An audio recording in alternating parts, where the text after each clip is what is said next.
फरमाया जो आलिम होता है वो इबादत गुजार से अफजल होता है। अब यहां पर उलमा ने सवाल उठाया क्यों अफजल होता है? एक सारी रात इबादत कर रहा है और दूसरा आलिम है नॉर्मली जो मुताला करता है, पढ़ता है, पढ़ाता है, मसाइल बताता है, तो ये अफजल कैसे है? फरमाया इसलिए कुछ वजूहात हैं। पहली वजह यह है जो इबादत गुजार होता है वो शैतान के चुंगल में जल्दी फंस जाता है, क्योंकि उसे इल्म नहीं होता, फंस जाता है और बसों का अपना ईमान बर्बाद कर, उसे पता ही नहीं होता। और जो आलिम होता है वो शैतान के चुंगल में नहीं फंसता, जो मर्जी हो जाए। अब इसकी मिसाल उलमा ने दी है।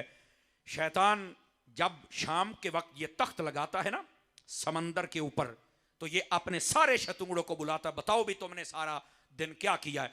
तो कोई कहता मैंने कत्ल करवाया, लड़ाई कराई, झगड़ा कराया, XYZ, सब कुछ वो बताते हैं।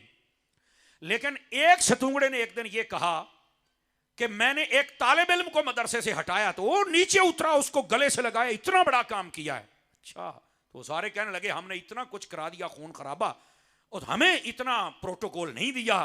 तो ये इसने तालिब इल्म को हटाया तो गले लगा रहे, इतना जनाब प्रोटोकॉल, इतनी क्या बात है, मसला क्या है? उसने कहा आ जाओ तुम्हें अभी प्रैक्टिकल करके बताते हैं। वो एक इबादत गुजार के पास गया, वो आधी रात में बैठा था, दरवाजा खटखटाया और कहने लगे ये बताओ, ये छोटी सी शीशी उठाई हुई थी, इसमें अल्लाह ताला पूरी दुनिया को दाखिल कर सकता है? तो वो सूफी था ना, इल्म तो था नहीं उसके पास, इल्मुल कलाम, अल्लाह की कुदरत के बारे में पता ही नहीं था, उसकी कुदरत कैसी है, वो कादिर है तो कादिर का मतलब क्या है, पता ही नहीं था ये सारी बात का।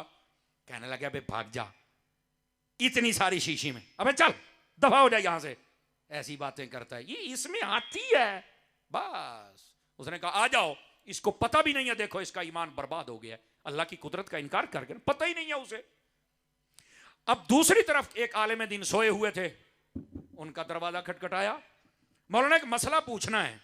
कहा जी बताओ, सोए हुए हैं आंखें मलते, बताओ यार क्या मसला है? उन्होंने कहा जी ये शीशी है, इसमें अल्लाह ताला पूरी दुनिया को दाखिल कर सकता है। आलिम दीन ने फौरन झुरझुरी ली और कहा बे मुझे तो तू शैतान लगता है, तू इतनी बड़ी शीशी उठा के ले आया, अल्लाह ताला तो सुई के नक्के में हर चीज को दाखिल फरमा सकता है। समझ आ रही है मेरी बात की? ये है इल्म। उसने कहा देखा, उसका ईमान बर्बाद हो गया, हालांकि वो मुसल्ले पे बैठा तस्बीहां फेर रहा है और ये सोया हुआ था, ये हमारे चुंगल में